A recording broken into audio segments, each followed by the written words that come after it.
Hello, and welcome to a bonus box of Warhammer 40k's Grim History from the Beyond. I'm Zeckthar, and for the next couple of weeks we'll be talking about the Sabbat World Crusades. Now, last time we left off, Warmaster Slato had been killed, and he had named Macaroth as his successor. Now, Macaroth was an interesting person, and I dare say we have to go back in time a wee bit to understand him.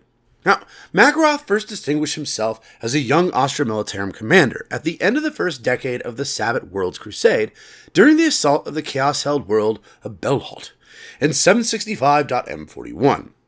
During the assault, intense levels of combat occurred at the city of Belopolis, where Imperial Guard forces found themselves in a fierce firefight with Magister Sholin Skara's Kith forces. Within the span of 58 hours, 3 successive Imperial commanders were either severely wounded or killed.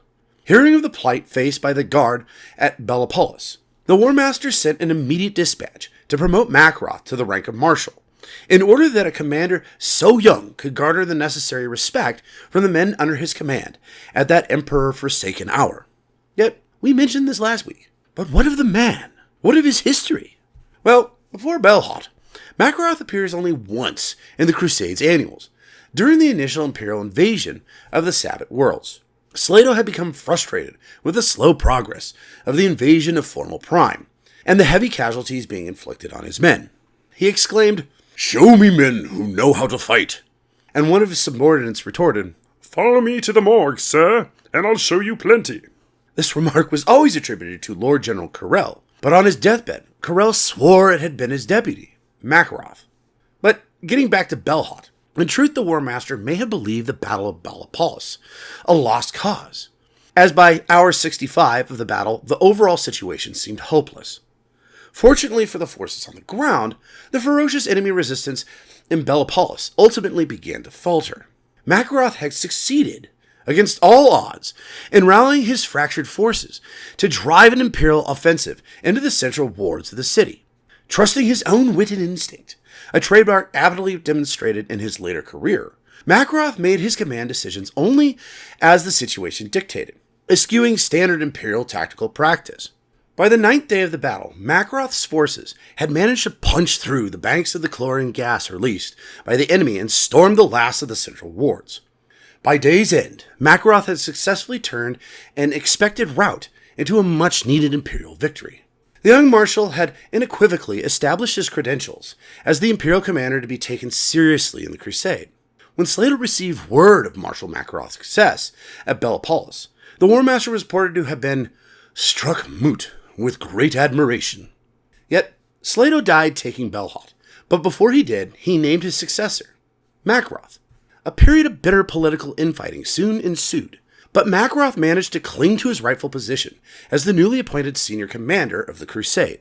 By refusing to be cowed by the other general officers, Macaroth displayed early on that he possessed the talent required to outmaneuver his rivals politically, and that he also had the ideal temperament and qualities for the role of Warmaster, as Slato had foreseen.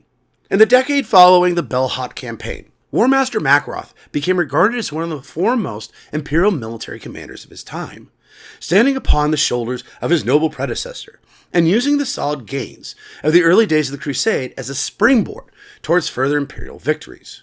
Perhaps this is what Slato had recognized in the young commander when deciding that he would make a suitable successor. Macaroth continued to display, from the very beginning of his command, a keen grasp of military tactics, an intuitive intellect, decisive instincts, and, perhaps most importantly, a willingness to take risks. Yet, moving on. Just like his noble predecessor, the young Warmaster fixed on a primary objective that would take a considerable length of time to achieve. But, unlike Slato, Macaroth's objectives were not merely one world, but a greater portion of planetary system, the Cabal system. The Warmaster's commitment of Imperial forces to such a monumental undertaking was considered too ambitious and impossible to achieve by his detractors. Macaroth took heavy criticism from his peers for not consolidating Imperial forces after their victory on Belhot, but there is numerous evidence to support that consolidation of forces was his primary aim. The young Warmaster just chose to do so in a different way than how Slato might have done it. Macaroth did not wish to waste valuable time and manpower cleansing the remnants of the scattered components of the enemy, but rather strike at their center. The Warmaster knew that by ordering a bold thrust forward, they could capitalize on the weakness of their enemy's hasty withdrawal, thereby taking the initiative away from the archenemy instead of laboriously trying to tie up loose ends. This would set the archenemy forces on their heels, effectively making it impossible for them to gather at one point and consolidate their forces. Macaroth hoped to drive right into the heart of the enemy by orchestrating a bold thrust that none of the scattered enemy forces could predict nor rally against. Intuitively, he knew that by being unpredictable, he would be able to strike at the head of the enemy and effectively end their stranglehold on the system. Therefore, Macaroth ordered the Crusade to drive across two major system groups to the threshold of the Cabal system to achieve this bold new objective. The Crusade began its massive spinward advance at the close of 765.M41, invading the liberated worlds across the newfound trailing group, with separate actions taking place as far rimward as Nanomax and the Menazoid Clasp, and as far coreward as Nacidon. Nanomax would be one of the first planets to be assaulted by Macaroth's leadership. The prosecution of this campaign under the Warmaster's brilliant leadership enabled the deployed Imperial Guard units to achieve reconquest in only 6 weeks. Another success came on the world of Grimoire, where the preliminary stages of fighting had begun a year prior to Belhot, and ground down to a virtual halt. Macaroth handed the command of the theater to the brilliant but later disgraced Lord General Nocus Sturm. Commanding the Royal Velpon 50th Imperial Regiment, Lord General Sturm quickly delivered an accomplished victory within a single solar week. Macaroth used mobility as his primary strategy, rapidly deploying battlefield troops of regimental strength onto each target world, and then moving them onto the next target world with all speed as soon as the target world was firmly under control of a second echelon occupying forces. These hit-and-run tactics enabled the most experienced and effective battlefield veterans within the Crusade to move swiftly from one theater to the next. Between 765 and 769.M41, it was not an uncommon occurrence for Austro-Militarum units to have seen combat on 8 or more worlds. This vigorous 4-year advance saw the liberation of multiple worlds: Prisarius, Sapensia, Monthax, Prince Obernid, Voltamand, Abrecht, and Fortis Binary. The most notable of these liberations took place in the world of Prisarius by the Indomitable Iron Snake chapter, adding another victory tally already won during the Crusade. The Iron Snakes acquitted themselves well by forcing battle with a partly mechanized mutant underclass in the tectonic foundries under the main hive cities. Cut off twice from Imperial lines of supply by enemy actions and eventually exhausting their ammunition supply, the Iron Snakes resorted to vicious hand-to-hand fighting against their foes. This battle lasted for 9 solar days, resulting in nearly all the mutants being annihilated, with only the loss of 39 battle brothers. Chapter Master Vigam of the Silver Guard honored the courage and fortitude shown by the Iron Snakes by having his own Marines bow, bareheaded, to the valiant Iron Snakes upon their return. Ah yes, the Iron Snakes. I must apologize that last time I didn't go into the history of the Iron Snakes. Let me make reparations for that. The Iron Snakes is a loyalist Space Marine chapter and second founding successor of the Ultramarines, though it is not Codex Astartes compliant and maintains a unique chapter organization. More about that later. Yet the Iron Snakes take their name from the giant sea serpents called the water worms that inhabit their frozen homeworld of Ithaca's vast oceans. One of the chapter's most important rites of passage is to hunt and kill one of these leviathans using a type of weapon called a sea lance. The Iron Snake chapter's primary task is to guard a cluster of Imperial star systems known as the Reef Stars, close to the homeworld of Ithaca, which is frequently plagued by Drukhari and less often by orcs. The Iron Snakes are a somewhat superstitious brotherhood, whose squads are named after the founding leaders of the chapter, which I find strange for a successor Ultramarine chapter. Over the centuries, several Iron Snake squads have accumulated particularly impressive strings of victories and glorious rolls of honor.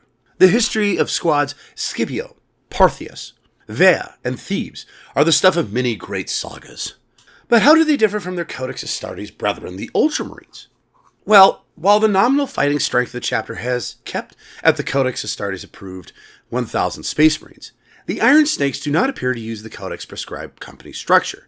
Instead, based in organizations around that of a simple 10-man Space Marine squad, rather than the 100-man company. Like many chapters, the Iron Snakes possess elite battle brothers that make up a core group of veteran Space Marines, yet they do not fall under the first company. Confused? Well, let me explain. Like other chapters, the Iron Snake veterans more than likely make up the chapter's Terminator Armored Elite, although it is unknown if they are deployed exclusively as part of their own notable Fratry squad, or spread out amongst the various Fratry squads of the chapter. Still confused? Well, I'm getting there. Each squad, named after its first squad leader, is treated as an individual tactical formation, held equal in the line of battle with almost all the other Fratry units.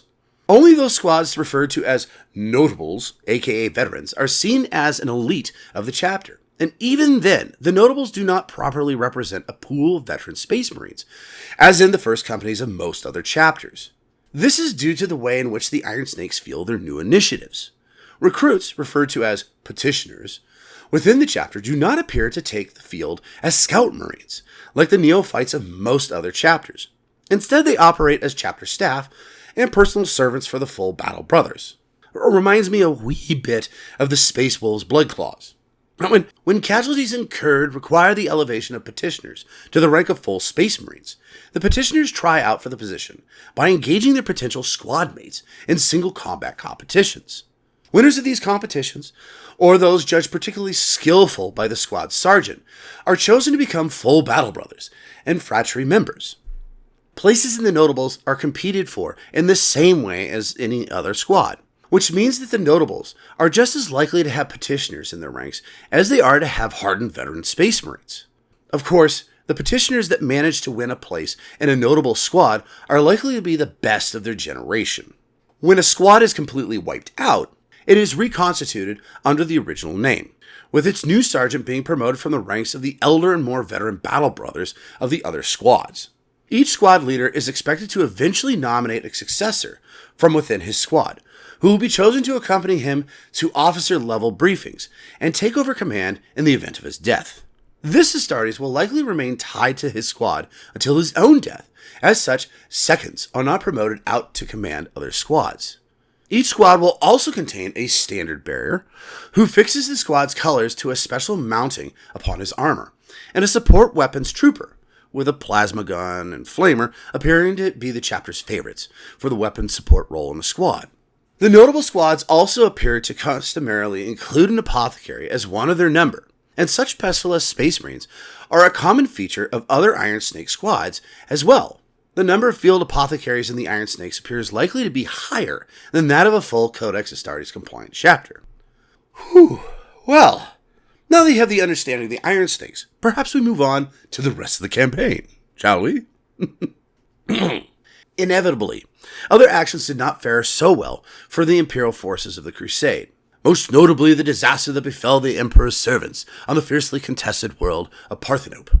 One of Archon Nedzabar's most notorious magisters, Quex of the Eyeless, was the architect of this crushing defeat.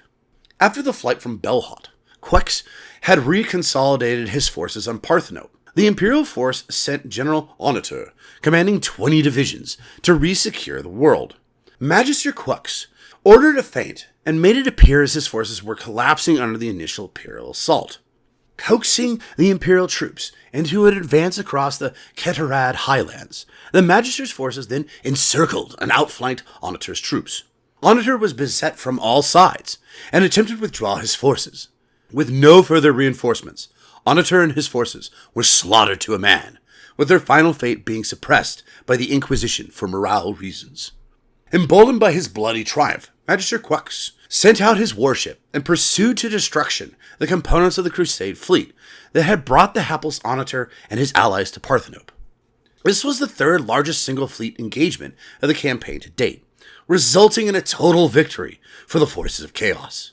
The outcome of this large fleet action created the vast Antioch debris field, which remains a sad memorial to the fallible human weakness of hubris. Initially, the Imperial forces had achieved several victories in 770.M41, but by 771.M41, the entire offensive into the Cabal system came to a halt, as the Crusade encountered not only stiff resistance, but hostile counterstrikes from Chaos forces. This is because the Chaos host had selected a new leader from amongst their malefic host, the Archon Urlock Gaur. Now, a little bit about Urlock Gaur. Many of the notorious warlords of the chaotic forces, known as Magisters, have been in contention to become the new Archon, including Nokad the Blighted, Sholin Skara, the aforementioned Quux of the Eyeless, Herodor Osfidel, and Enoch Inokenti. Rumor has it that more of the chaotic forces' troops were killed in the interceding war of succession that had been lost to the Crusade Armada. Of all the contenders, Nokad had the charisma, Osfidel the temperament, and Quux the sheer weight of loyal servants. But Anaquana Sek should have been the obvious choice. No other Magister was quite so brilliant a battlefield tactician. Sek's command of tactics and his capacity to inspire his troops was peerless. But Urlock Gaur, Gaur being his rank as Master of the Blood Pact, an obscure warlord from the fringes of the Sabbat worlds, became the new Archon, simply because he possessed the one thing that all the other Magisters lacked, even Sek. The other Magisters commanded vast legions of zealous cultists and insane chaos worshippers, but Urlock Gaur commanded a refined, trained and disciplined military host known as the Blood Pact. They were sworn to him, utterly loyal, their bodies ritually scarred by the serrated edges of Gaur's own armor. They had discipline, armor, tactical ability, and great combat skill. They were, in fact, an army, not a gibbering host of fanatics like most of the other chaos warbands in the Sabbat worlds. The Blood Pact's troops could meet with and defeat the Imperial Guard on its own terms. As Archon, Gaur interjected new motivation into the arch-enemy's forces. Gifted in the application of military strategy, Gaur was able to centralize his tactics and properly orchestrate his forces' efforts against the encroaching Crusade forces. The impetus of Archon Gaur's strength was the Blood Pact, whose tactical methodology was ultimately modeled on that of the Imperial Guard itself. Myths spoke of the rise of the Blood Pact order on the outworld called Gahora, or Gara, in the sanguinary worlds, on the edge of the disputed Sabbat territory, many thousands of Terran years before. The dynastic tribal society of Gara was ruled by a feudal overlord, or Gaur. The Gaur was surrounded by an elite cadre of warrior priests, who conducted the ritual observances, while the Gaur made bloody tributes to his demon god. This warrior priesthood evolved over time into the Gaur's personal bodyguard, practicing its martial skills as strictly and diligently as it had conducted its necromantic rites. As the Gaur's strength grew, so too did his influence, which soon spread to the neighboring worlds. It was this elite force which spearheaded his conquering armies to the Sabbat world sector. It soon became a mark of respect for a warrior to be bloody pacted to the ruling Gaur. The ranks of the Gaur's elite personal guard soon swelled with the recruits of Gaur's vassals worlds, becoming an army in its own right. In this way was the Blood Pact originally spawned. Unfortunately, the rise of this new Chaos Overlord coincided with the Crusade's advance into the Cabal system. The new Archon injected a new motivation into the arch-enemy's forces. Using this mighty military force, Archon Gaur was able to centralize his tactics and properly orchestrate his forces' efforts against the encroaching Crusade forces. The new Archon proved to be a formidable opponent, robust and savage, and unimaginatively brutal in his tactics and approach of warfare. The first notice given of Urlock Gaur to the Imperial forces was when he led a series of lightning raids along the core-word fringe of the Khan group in the middle of 771.M41. Within the Cabal system itself, more strenuous resistance was encountered, along with the first reports of the emerging forces of the Blood Pact. A more profound attack took place less than a solar month later. The Imperial forces initially believed that the forces of the enemy were being led by a particularly militant magister, but it soon became painfully clear that they were dealing with someone who was far more dangerous and deadly. This unidentified leader had the ability to call upon vast reserves of arch-enemy troops and mobilize other potent magisters under his command. There was no doubt, however, that by 772.M41, Urlock Gaur was the new Archon of the arch-enemy forces. Within a drastically short period, 3 key dangers had manifested, haunting Macaroth's carefully laid plans. A new Archon had risen to unify the enemy. He had mounted a wounding counterstrike against the Crusade's fleet's flanks, and the overstretched flank was woefully exposed. The Warmaster quickly redeployed a significant portion of his forces to protect his force's vulnerable flanks, and a last-ditch effort to reopen supply lines. Between the end of 771.M41 and the middle part of 772.M41, the Imperial commanders conducted desperate ad hoc operations to secure multiple target worlds in an effort to keep the Crusade alive. Only at the world of Rodney did any of these attempts fail. As these worlds were reconquered, Macaroth attempted to renew his forward thrust into the Cabal system. The Archon had withdrawn into the Carchrodon cluster through the fortress worlds of Morlond to mass his forces for a large-scale counterattack. The Warmaster wanted to desperately break past Morlond to confront Gaur, but knew that he was still obligated to defend the Cabal salient. The Archon left his most capable magisters in charge of his forces to continue prosecuting their attack on the Crusade's forward flank. These vile lieutenants included the likes of Anaquanar Sek, Shabol Redhand, and Enoch Inokente. Subdivided, hard-pressed, and overstretched, the Imperial forces were now into their 18th year of the Crusade campaign.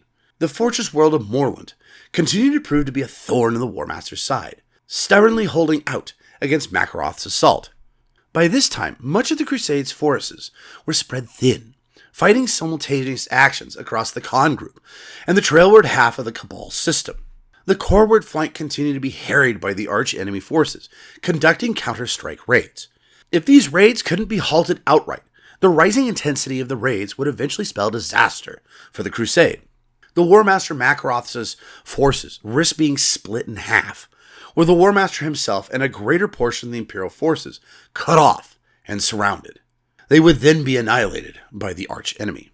Aware of the inherent dangers of remaining outstretched, Macaroth eventually decided to remain as he was, and in one last effort to continue to fight on to take Morlund and the Cabal system. In the third quarter of 773.M41, two of Archon Urlock Gaur's magisters, Enoch Inokente and Anaquanar Sek, launched a two-pronged flank attack into the Khan group that would be both murderous and catastrophic for the Crusade forces. Their goal was simple: to bisect the Crusade force and decapitate it. Though disaster and defeat loomed during this time of the most desperate warfare of the Crusade, there also came a miracle or two. By the end of 773.M41, these two magisters had all but halted the Imperial thrust into the Cabal systems, slicing across the Imperial realm and successfully bisecting the Khan group. The Imperial losses, both military and civilian, were incalculable. 3 worlds were savaged to near extinction, and another 3 had their ecosystems permanently altered, creating nuclear winters. This is not even taking into account the number of people consumed by penalty camps and murder centers established by the encroaching arch-enemy forces. During this phase of the Crusade, many worlds within the zone found themselves fighting alone. Only sheer happenstance, combined with successful unilateral actions, eventually saved Imperial interest, rather than any sort of overall strategy. 3 theaters proved pivotal in the favoring the fortune of the Imperial armies, including Con III, Herodor, and Enothis. Upon the world of Enothis, Lord Militant Hummel found himself facing the full intensity of Magister Anaquanar Sek's invading forces. Outnumbered and outmatched, Hummel made a tactical withdrawal northwards across the interior desert. Knowing that his forces could be obliterated before they had a chance to regroup, resupply, and rearm themselves, Hummel made brilliant use of Imperial air power. Taking the sage advice from the admiral in charge of the Imperial air power on the planet, they turned the ground war into an air war, which helped deny the enemy approach and protect the beleaguering land forces fleeing northwards.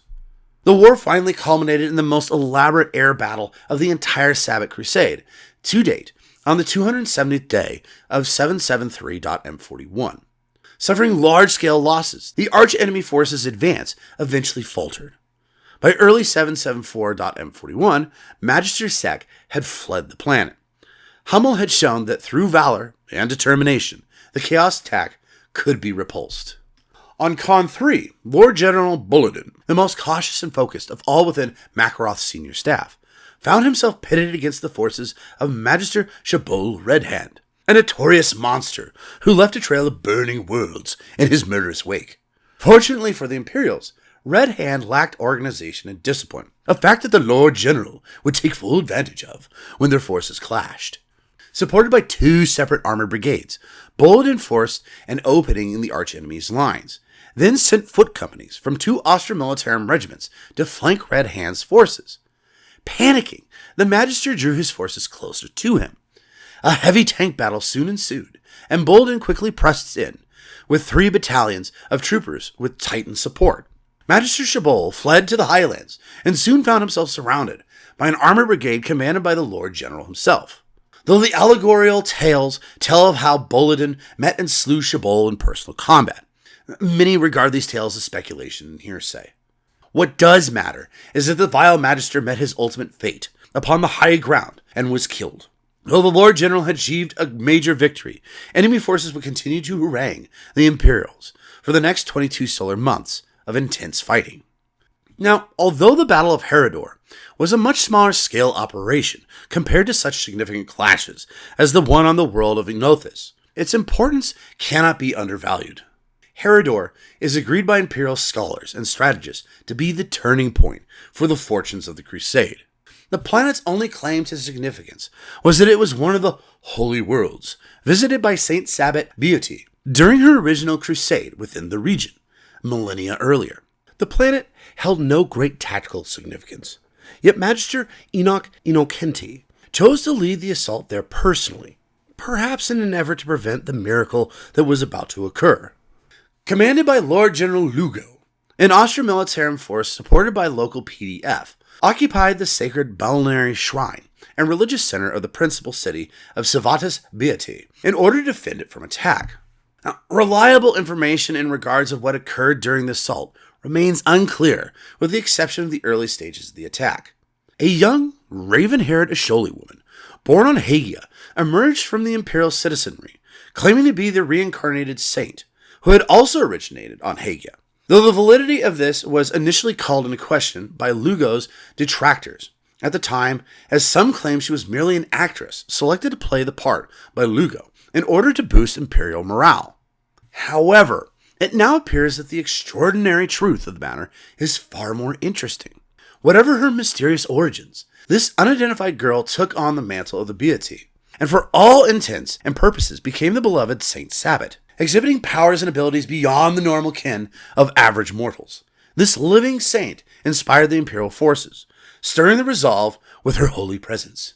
The beloved Saint Sabbat deity had been reborn on Herodor, close to the end of 773.M41, to the eternal glory of the Emperor of Mankind. Some suggest that through some arcane means, Innocenti had foreseen this and may have attempted to prevent it from occurring. The imperial forces rallied around the living saint, engaging Innocenti's foul host at the Civitatis Beati. A vicious battle ensued as the saint and her army routed the archenemy forces and slew the wicked Magister. This coincided with Warmaster Macaroth's victory, which had finally resolved on the fortress world of Moorland. This enabled Macaroth to deploy part of his forces in support of the Khan group's beleaguered so-called Second Front. Had Innocenti not been halted by the fight on Herodor, his advance would have most likely pushed forwards and eventually have finished the job of fatally decapitating the Crusade line. The timing of the victory on Herodor could not have been more perfect. The forces of the archenemy had faltered, their morale shattered, and their spirit broken.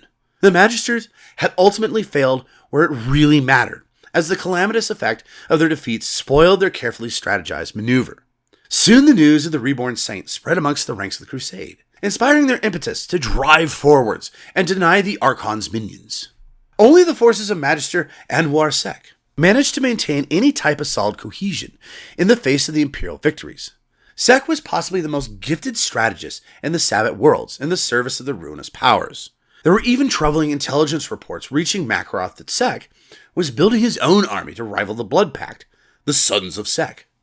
Now, next week we will pick up at this critical juncture in the Crusade, and how Warmaster Macaroth utilized this chink in the Chaos forces to bring his massive armies to bear, and set them on their heels. Yet before I leave, we must talk about the saint. Now, the saint of the imperial cult known as Saint Sabbat is described as a small but beautiful green-eyed girl with short black hair.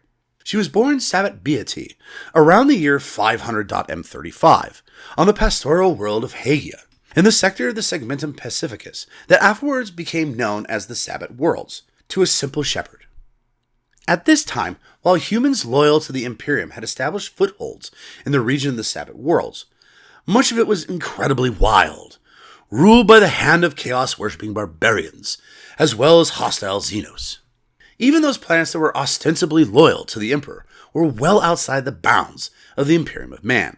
Little is known in detail of Saint Sabbat's history, but what is apparent is that in her early life, she was inspired by the vision of the Emperor to rally humanity and liberate the entire region in a great crusade against the ruinous powers. Her achievements overshadowed those of many a Lord General militant of the Imperial Guard, while her teachings led all Imperial citizens to a simplicity and wisdom that belie her humble origins. At the height of her power, she counted at her side many of the era's most brilliant military strategists, including Lord Chaodros, the Imperial Field Commander, who one day was himself sainted by the Imperial cult, as well as the strategist Faltornus, and many other notables. Her hosts included warriors of the Adeptus Astartes, including the Brazen Skulls and the White Scars chapters, as well as the command of one of the precursor sister militant orders that would later become the Adepta Sororitas Order Militant, the Sisters of Battle, colonial planetary defense and Astra Militarum regiments, and pilgrim retinues of the Ecclesiarchy. Some Imperial historians theorize a connection between the saint and the precursor to the Adeptus Sororitas Order of our Martyred Lady, but this is doubtful and is most likely simply legend. The Saint's crusade endured for 105 Terran years, until her martyrdom on the world of Harkalon, where she suffered the 9 holy wounds. Her body was retrieved by the Astartes of the White Scars and entered into a great tomb on Hagia, known as the Shrinehold. The sector that would go on to bear her name as the Sabbat Worlds was already considered fully functioning Imperial territory at the time of her death. Now, upon her resurrection during the Sabbat Crusade in 773.M41, she requested a personal escort and bodyguard, the Tanith First and Only, led by Ibram Gaunt. That's right, folks. It's time to bring in Gaunt and his notorious ghosts. Now, just to be clear, I will probably do a whole bonus Vox on Gaunt's ghosts later on, but today, just the bullet points. Why? Well, first off, we do not have the time today, and secondly, it has been many years since I have read Scribe Dan Abnett's chroniclings, and I wish to have it fresh in my memory when I do said bonus Vox. Regardless, Ibram Gaunt was born on the world of Manzapur, the son of the executive officer of the Jantine Patricians Regiment of the Astra Militarum. Like almost all Imperial commissars, Colonel Commissar Ibram Gaunt is an orphan, the son of an Imperial Guard officer killed heroically in battle defending the Imperium from orcs. He was raised and indoctrinated on the Skull Progenium world of Ignatius Cardinal, where he was occasionally visited by his uncle, General Aldo Dursius of the Jantine Patricians, the commander of that regiment and close friend of his father. Gaunt learned from Dursius that his father had been an Astra Militarum hero and had died in battle with the Greenskins, yet the exact circumstances surrounding the death of Gaunt's father remain hidden from him.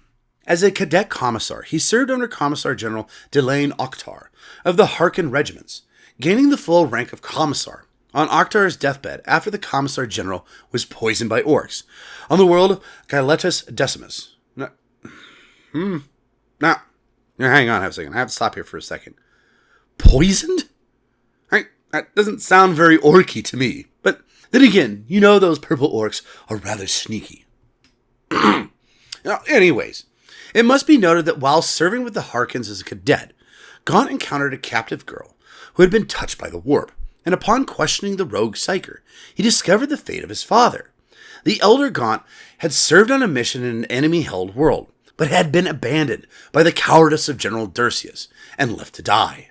When circumstances brought Gaunt and his uncle together in the field, Gaunt, now a fully fledged commissar with the Harkins, revealed this knowledge to Dursius and challenged him to an honor duel using chainswords. While he succeeded in killing Dursius and avenging his father, Gaunt suffered near-mortal injuries from his uncle's blade and forever after possessed a jagged scar across his stomach. This event earned him the hatred of the Jantine Patrician regiments for some years after. As the commissar of the Harkin 8th, Gaunt's actions brought him to the Warmaster's attention, As a result, he was present at the conclave of High Astra Militarum officers when the Warmaster Slato announced that he had been named the commanding officer of the newborn Sabbat Worlds Crusade by the High Lords of Terra to retake the Sabbat Worlds sector from the forces of Chaos.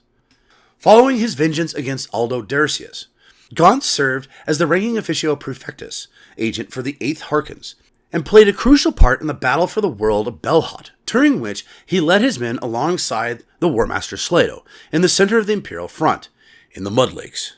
In the battle, Gaunt's finest hour at the time, the 8th Harkons took on and destroyed the forces of Chaos assault carriers.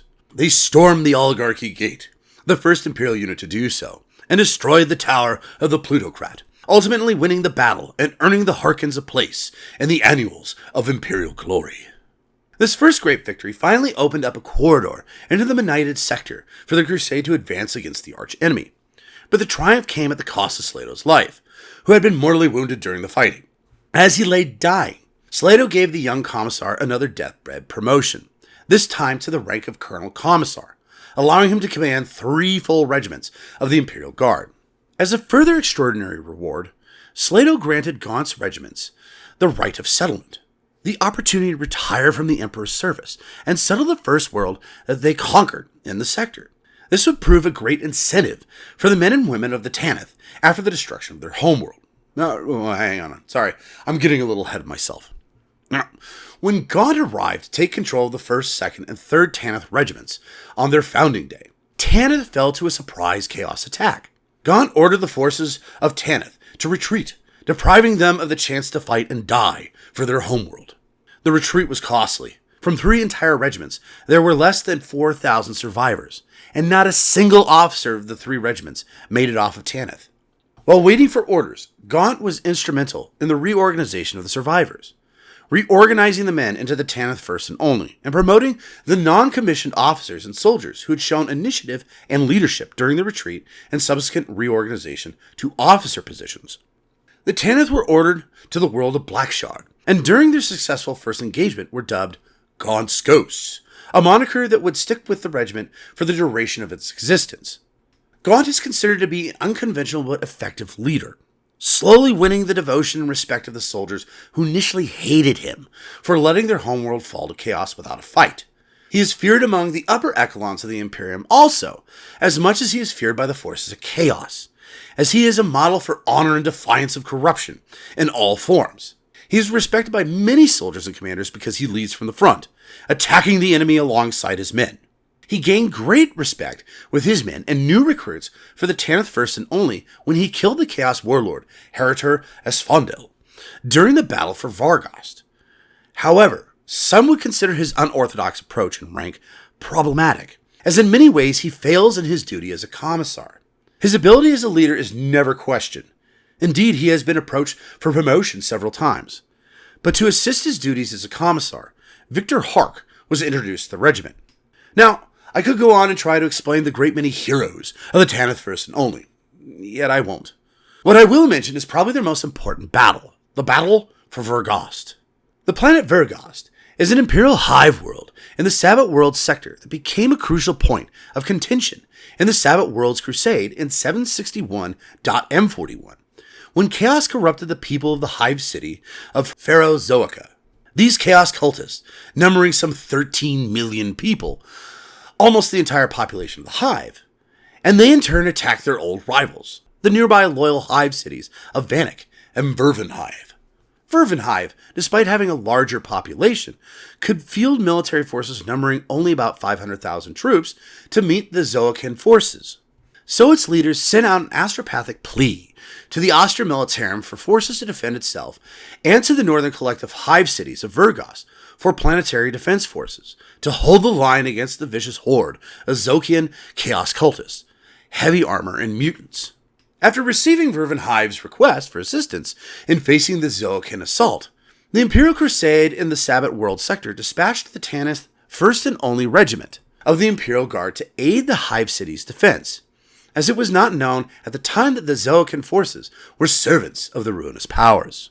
The Tanith First and Only took up defensive positions on the southern side of the hive, manning the walls alongside the Vervenhide scratch companies and paying particular attention to the city's main access points, including the Veivir railgate and the heavily polluted area outside the city's defensive walls, called the Spoil.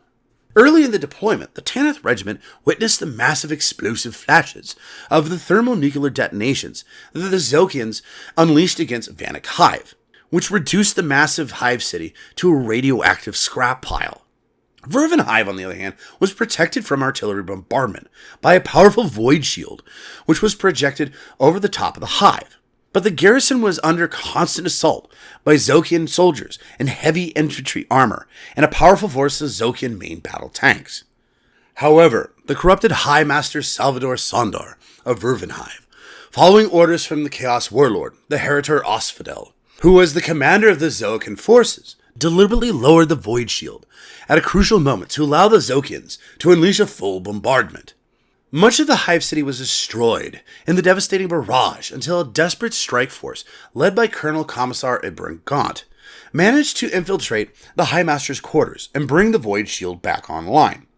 Gaunt then led another strike force composed of the Vervenhive irregular scratch companies, the Tanith First and Only, and the troops of the Volpon Blue Bloods, into the massive armored assault crawler that served as Herodor Osfidel's mobile headquarters, and destroyed it. After Colonel Commissar Gaunt engaged and killed the Chaos Warlord in single combat. With their leader dead, the Zokian forces soon became disoriented, and their assault was turned back. Shortly after this victory, Warmaster Macaroth ordered massive reinforcements to be sent to the planet once the Imperial Guard forces there reported the sheer strength of the forces of Chaos present. The new forces sent to Verghast included 6 million Imperial Guardsmen, 500,000 main battle tanks, 3 companies from both the Iron Snakes and the Imperial Fist Space Marine chapters, and 2 Titan legions. This overwhelming show of Imperial force proved adequate to exterminating every last remaining Zokian cultist on the planet, and Verghast was declared free of chaotic taint. The Warmaster next issued an edict known as the Act of Consolation, which provided the Imperial support for the construction of the new Hive cities to replace Vanek Hive and the ruins of Vervenhive, which also allowed the civilians of Verghast to join the Imperial Guard regiments without going through the standard tithing process if they desired. Many of the survivors of Vervenhive, who had served in the scratch companies alongside the Tanith First and Only, willingly joined that regiment. I tell this story for 2 reasons. First off, the books that covered this fight were some of the best Dan Abnett ever wrote. And secondly, this was a time where the Tanith forces were increased due to new recruits. Although I said I wouldn't mention any heroes from the Tanith First and Only, well, I lied. Sorry, folks. I just couldn't end this box without talking about Try Again Bragg. Now, Bragg was born in a small village in the forests of Tanith, where he worked as a lumberjack, an occupation he was naturally suited for due to his great strength and hardy constitution. When the call to raise regiments for the Imperial Guard came, Bragg immediately signed up. On the founding fields of Tanith, Bragg billeted with Larkin, Corbeck, and Ron, and made his presence known early on with his ability to bring autocannons, heavy bolters, and missile launchers into the field single-handedly. He was originally designated as a support trooper in Corbeck's platoon, and rarely required a feeder. He was also very aware of the image of himself he projected, and even used this to his advantage on occasion. Bragg was well liked by the men of the regiment due to his positive outlook and friendliness, often looking out for his friends such as Catherine, Milo, whom he referred to as Briny Boy, and Larkin, his best friend. Bragg was by far the physically largest soldier in the regiment and possessed near superhuman strength that could see him operate crew-served weapons by himself, or kill a man with a single punch. Bragg was a highly popular member of the regiment, not only for his battlefield skills, but also for his almost childlike friendly demeanor, sense of humor, and his ability to brew the finest homemade sakra, an alcoholic beverage that the Tanith enjoyed. Despite being a mere trooper, Bragg was on several occasions given greater responsibilities and vindicated them with an astute sense of tactics and logic that many would not credit him for. Now, his nickname, Try Again, came as a result of his terrible aim, which he usually compensated for by carrying large-caliber, fast-firing weapons. In the closing stages of the siege of Vervenhive, Bragg was one of the 30 Taniths selected personally by Gaunt to take part in Operation Herodor, the mission to infiltrate the Spike and assassinate Herodor Asphodel. During the mission, Bragg saved the lives of Haler, Drummond, and Merle by grabbing onto them when they almost fell off the Spike whilst trying to board it. In the Haggai campaign, Bragg was part of a clearance team led by Major Ron during the battles to reclaim the Holy Doctrinopolis from the Infardi. At one point, Bragg was shot in the shoulder, but survived.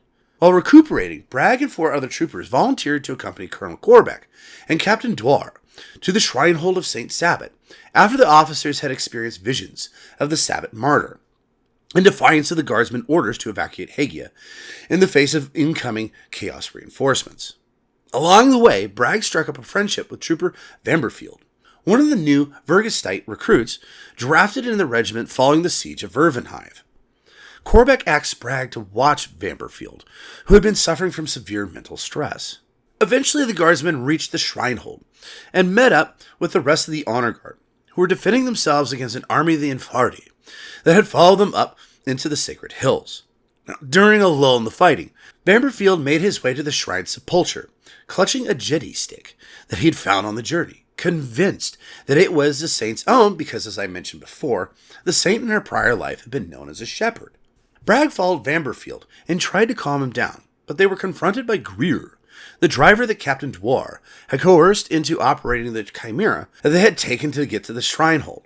Dwar had convinced Greer that the guardsmen were actually journeying into the hills to retrieve a stash of gold ingots, hidden by Ayatini priests and Greer, who by this point was practically delirious from exhaustion, and believed that Bragg and Vanderfield were trying to steal the gold from him.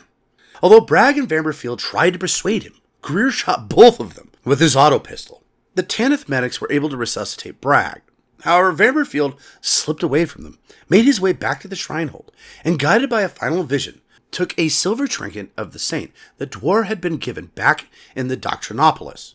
Vanderfield clutched the image of the saint, and even as the Infardi shot him repeatedly, stumbled to a great corundum pillar. As he reached the pillar, he was shot for a 9th and final time by an Infardi bolter, allowing him to sacrifice himself to activate the psychic weapon. The minds of the attacking Infardi were annihilated, and the reinforcement fleet in orbit was scattered, preventing Haggai from falling to chaos. Now, unfortunately, Bragg did not find his end in a hail of bullets fighting off the enemy, or saving more of his comrades like he had done so many times in the past. He was killed by Elijah Koo, who was a Vervenhiver ganger who joined the Tanith first after the siege of Vervenhive. A heavily tattooed psychopath with a scar down the center of his face, Koo was a talented tattoo artist with superb stealth and marksmanship skills, to the point that he was one of the first Verghastite members of the regiment to be considered for elevation to the regiment's scout corps. Yet his vicious sadism and antisocial behavior made him unpopular with most of the ghosts, especially Larkin, whom he particularly disturbed. During the battle for Sarenholm on Fantine, he looted shops despite the coins being defaced with chaos sigils, and in the aftermath he raped and murdered a young civilian mother and widow, Auntie Flight. Dermot Catherine was implicated in the crime and almost executed for it, but he was let off when Trooper Bragg reported Koo's looting after learning that a defaced coin had been found at the crime scene. Though Koo escaped the conviction for the rape and murder due to insufficient evidence, he was flogged for looting and held a murderous grudge thereafter, hacking Bragg to shreds in a psychotic rage during the final phase of the assault on Orenburg. Well, folks, on that sad note, we've run out of time this week. Join us next time. No, I'm kidding. There's no way I'm ending this without telling you what happened to Koo. Now, after he killed Bragg, Koo then turned his malevolent attentions on Larkin, whom he knew suspected the truth, attempting to murder him twice on Iaxel Cardinal and killing Sarah Murrell after Larkin confided his suspicion to her. He attempted to murder Tona Crid on Herodor for no other reason than she was incapacitated and alone, but was prevented by Gol Kolia. Later during the siege of Savatas Beati, Koo became possessed by enemy psychers, who exploited his evil nature to turn him into a chaos pawn. Whilst under the influence, he tried to assassinate Saint Sabbat, mowing down Colonel Corbeck during the failed attempt before being fatally headshot by Larkin. Well, now, that's a little better, isn't it? Well, Regardless, I hope you enjoyed this Vox, and join us in a couple weeks for the finale of the Sabbat Crusade. If you did enjoy this Vox, please like, comment, follow, subscribe, and perhaps join our supporters on my YouTube channel, Tales of Asheraka. Have a great day, and as always, Until next time, this is Zeckthar, signing off.